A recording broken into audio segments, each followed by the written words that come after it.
acho que hoje o mercado todo fala só de reforma tributária, né? O mercado está olhando para isso.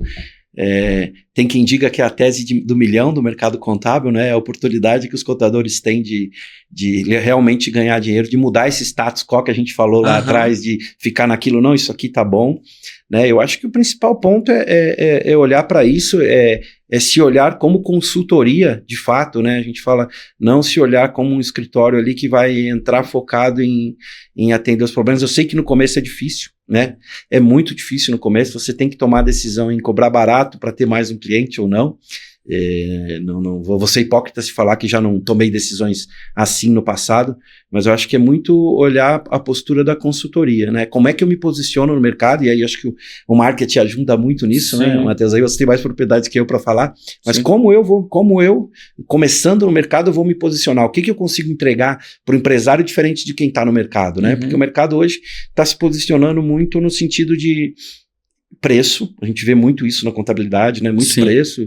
Eu digo que quando você vai contratar o serviço de um contador, de um advogado, ele te passa a tabela do OAB, o outro passa o preço do nome dele lá, né? XYZ. E no mercado contábil a gente tem muito tempo que você ia perguntar, o contador perguntava para o cliente, quanto que ele te cobra hoje para te cobrar menos, entendeu?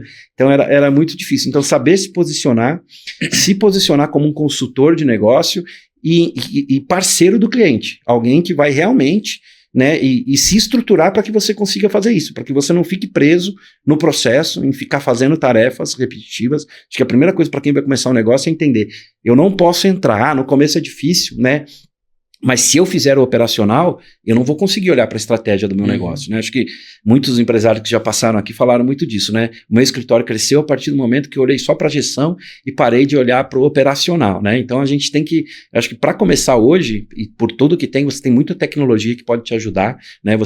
Mas você precisa ter mão de obra e tecnologia que façam com que você não tenha que pôr a mão na massa para iniciar esse projeto, né?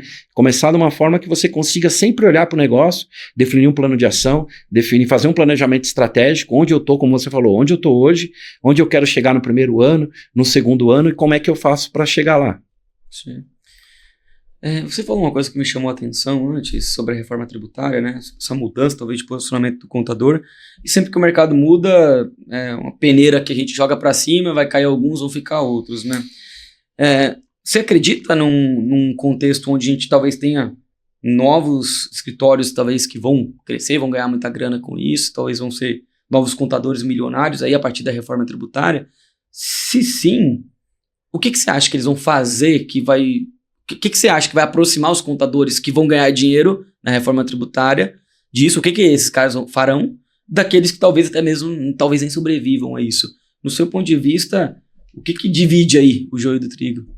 Na verdade, já tem muito contador fazendo isso e ganhando muito dinheiro, né? A verdade é essa, já tem muito contador olhando para isso, pensando em estratégia. Na Rossi mesmo, nós fizemos já 2 palestras para os clientes, uma no ano passado, antes da aprovação, há dias de aprovar, primeiro para o cliente entender que a reforma da renda hoje não está relacionada ao contador. O contador não vai resolver esse problema, literalmente, né?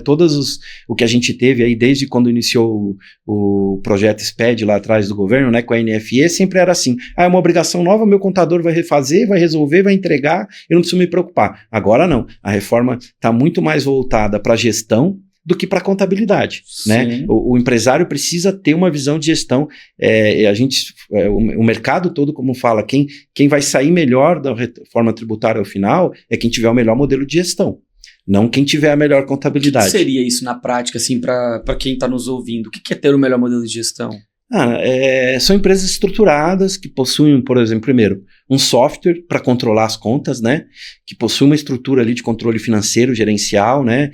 Que gera e analisa indicadores, né? Hoje a maioria das empresas não gera indicador, não analisa indicador, não tem KPIs, não faz controle, né? E é aquilo que eu falo, o que não se mede, não se controla, né? E muitas empresas hoje não controlam isso. Parece um absurdo, mas a gente tem muitos empresários no mercado que não sabem precificar. Sim. E a reforma fala muito sobre precificar e sobre custo. Né? Essa semana passada eu estava conversando com o meu gerente, ele falou, cara, eu tive que sentar com um cliente que tem 20 anos de mercado, um cliente novo, para explicar para ele como é que faz precificação, porque ele não sabia precificar o produto. Você fala, poxa, como é que o mercado sobrevive numa reforma que vai ter um impacto não só tributário, mas no impacto de rever preço, rever custo, renegociar com fornecedores? Como é que uma empresa vai se sustentar nesse modelo de gestão? Talvez essas empresas se sustentem hoje pela informalidade, né? E essa informalidade também acaba com a reforma. Então é um baque. Eu acho que o ponto mais positivo que eu vejo da reforma é o fim da concorrência desleal. É o fim daquele cara que sonega, que a gente vê um empresário que trabalha certinho ali, que declara, né? Eu sempre falo para o empresário, chega para mim, pô, se eu pagar imposto, eu quebro. Eu falo, não, se você não quebra se pagar imposto. Isso é mito. Você quebra se você não souber precificar o seu produto. Aí você quebra. Então, acho que a gestão passa muito por isso, né? Por regras básicas de saber trabalhar, gerenciar, ter um RP, hoje é essencial. Nenhuma empresa vai conseguir trabalhar sem um RP de gestão. E a gente ainda tem empresa trabalhando no Excel, né? Usando simplesmente um emissor de nota em vez de ter todo um controle de gestão. E hoje a gente tem muitos software bons a preços acessíveis no mercado para trabalhar gestão, controle. Empresas que não controlam estoque, não controlam custo, né? Como é que você vai gerar um resultado de uma empresa que não sabe, que não controla estoque? Como é que eu vou apresentar um resultado contábil se eu não tenho custo daquela empresa? Mas é mais comum do que se imagina, principalmente no mercado contábil, quando a gente fala da maioria das empresas contábeis que atende um micro e pequeno empresário. Sim. Até mesmo empresas de médio porte. Eu já peguei muitos casos de empresas de médio porte, chegavam lá e falavam, cara, eu nunca controlei estoque.